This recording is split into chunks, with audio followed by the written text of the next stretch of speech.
Hello दोस्तों, अस्सलाम वालेकुम। आज मैं आपको बताऊंगा कि किस तरह जो है मैंने 1 साल जॉब करने के बाद जापान में परमानेंट रेजिडेंसी के लिए अप्लाई किया। 6 महीने का प्रोसीजर चला और उसके बाद मुझे परमानेंट रेजिडेंसी मिल गई। अक्सर जो है यहाँ पे आप अगर पुराने जो लोग हैं उनसे पूछोगे, वो कहेंगे यहाँ पे रेजिडेंसी लेने का एक ही रास्ता है, आप शादी कर लो।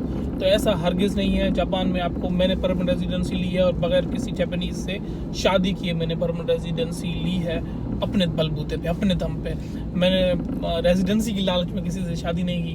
तो अब क्या प्रोसीजर होता है उसमें, इनका एक पॉइंट बेस्ड सिस्टम है जिसको ये लोग बोलते हैं हाईली स्किल्ड प्रोफेशनल वीज़ा।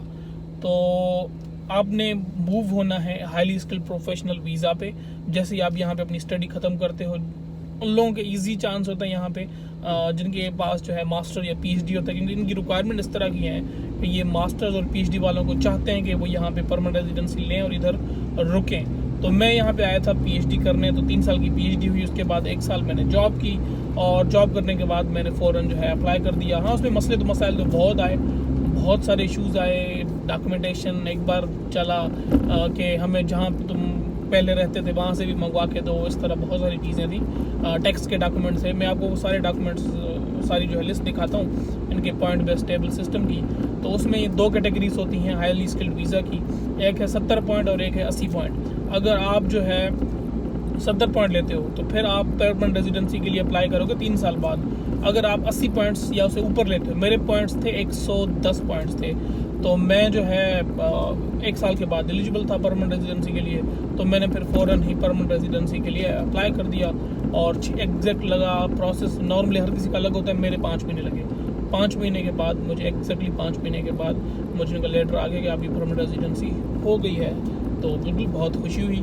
अब अगला तो मेरा है पासपोर्ट का टारगेट है, उसमें भी काफ़ी कॉम्प्लिकेशंस हैं, बहुत उसकी हम दोबारा कभी बात कर लेंगे उस पर। तो किस तरह जो है मेरा ये पॉइंट बेस्ड सिस्टम इसका काम करता है, किस किस चीज़ों के पॉइंट्स हैं, तो ये मैं आप लोगों को दिखाता हूँ कि किस किस चीज़ के पॉइंट्स हैं। तो अभी हम बात करेंगे किन किन चीज़ों के पॉइंट्स हैं। अब उसमें जो है बहुत सारी चीज़ें हैं, अभी जो मुझे याद है। फर्दर अगर आप गूगल करोगे तो आपको जो है highly skilled professional visa points table, तो आपको वो टेबल आ जाएगा। तो उसमें ये चीज़ें हैं कि सबसे पहले जो आपके पॉइंट्स हैं वो हैं आपकी एजुकेशन के। जो पीएचडी है उसके 30 पॉइंट्स हैं, जो मास्टर वाले हैं उनके 20 पॉइंट्स हैं, और बैचलर्स वालों के जो है वो 10 पॉइंट्स हैं। तो ये सबसे पहली चीज़ ये है। उसके बाद आपकी एज के पॉइंट्स हैं। जितनी आपकी एज कम होगी उतने आपके पॉइंट्स ज़्यादा होंगे।